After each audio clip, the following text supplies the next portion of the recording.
This is literally the world's cheapest GPS drone. These things go for under $90. I got this one for $67 on a Black Friday sale. How good is it? Let's find out. Let me show you what's in the box. So when you buy this thing, you get this little handy dandy carrying case to keep everything safe in your travels. Then inside of here, you get 2 of these 3.7 volt, 1600 milliamp battery packs.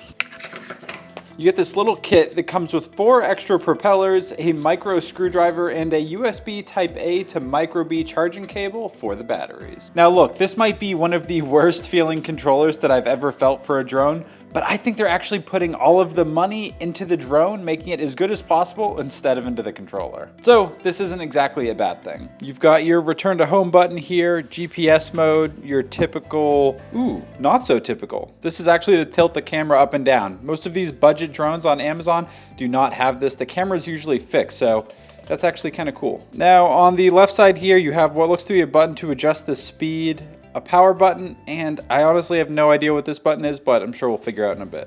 Obviously, you got an instruction manual. Probably even tells us what that button does. It is a horizontal calibration button. Interesting. Okay, the drone, we're finally there. Obviously, this drone folds up just like any other DJI drone, or pretty much every drone on Amazon at this time. So it's gonna be nice and compact. I'm expecting the battery life on these guys to be somewhere around 10 to 15 minutes per battery pack. Oh, this is a 2K camera, so no more 1080p. This thing is 2K. That's absolutely crazy in this price range. Let's get this peel out of the way. Nice. Now on the bottom of the drone, you do have a sensor. This is typically used for visual positioning to keep the drone steady in one spot while it's flying in the air. And if you bought this drone and you're trying to figure out what app you need in order to control this thing, head over to page 5 in your instruction manual. There's going to be a QR code here that does work with both iOS and Android. Also, one thing I'm trying to wrap my head around here, because this is not something that you usually see in a drone. My understanding is that this drone uses GPS to actually keep the drone in the air, to use the return to home features and all of the fancy stuff like that. But it's still using Wi-Fi to transmit the FPV video to your phone. So hopefully that works good. For some reason, the QR code isn't working for you. Here is what the app looks like. It is called 4DRC Pro. They had to throw the Pro in there, of course. I'll tell you what, if the GPS on this thing actually works in really any fashion whatsoever, this is going to make this drone at the like $80 on sale price point a lot better than most of these other Wi-Fi only drones we've been doing reviews on recently. I'm actually really excited about this drone. All right, let's get this thing set up. All right, so AAA batteries, not AA. That's kind of a downside, but fortunately we got some. Who uses AAA batteries anymore? I mean, come on. All right, so turn your transmitter on just by holding the red power button right here. All right, now take your fully charged battery and put it into the drone. Now, if this works like all other drones on the market, we'll turn the drone on.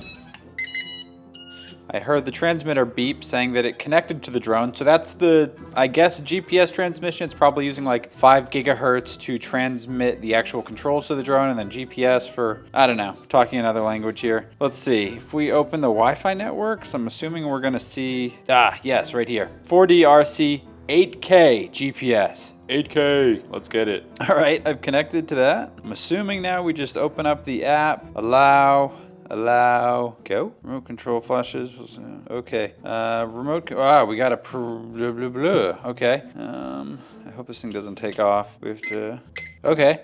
Interesting, all right.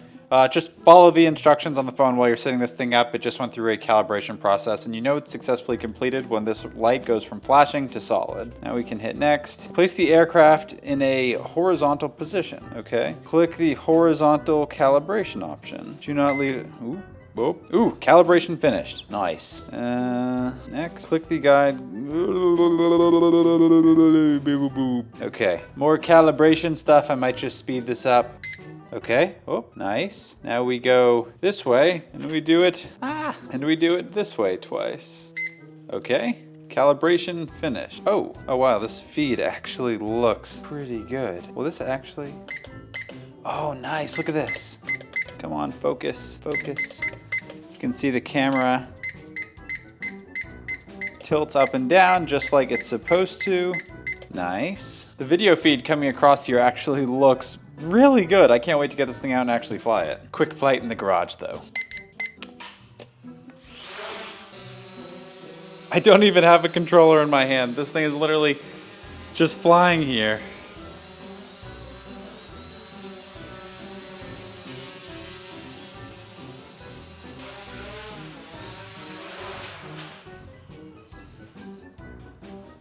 I often have a really hard time filming B-roll of the drone flying while it's in the garage because usually these things drift around a little bit.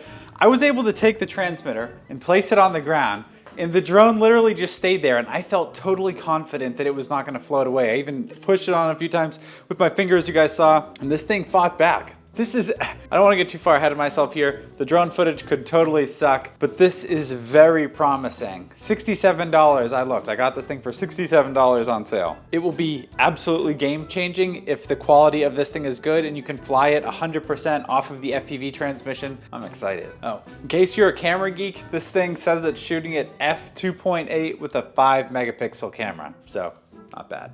All right, let's go try this thing out in a big field, try out the return to home features, and just see how good this thing is. I don't know, let's go. All right, let's try this thing out before the sun gets any lower.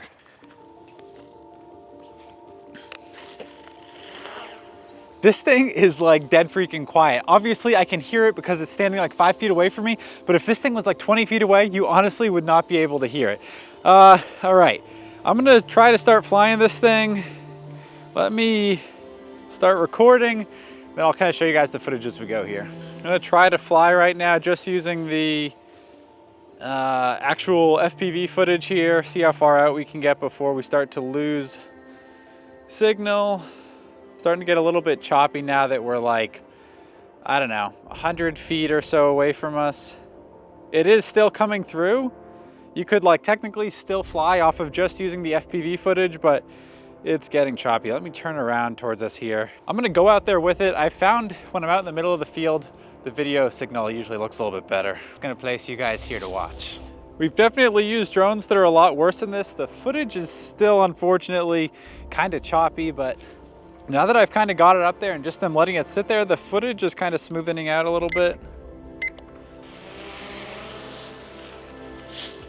Well, like pretty much all of these drones that we've been doing reviews on recently, this drone actually flies really well. I would say better, more stable, higher, further, pretty much everything than the other Wi-Fi only drones that we've been using recently.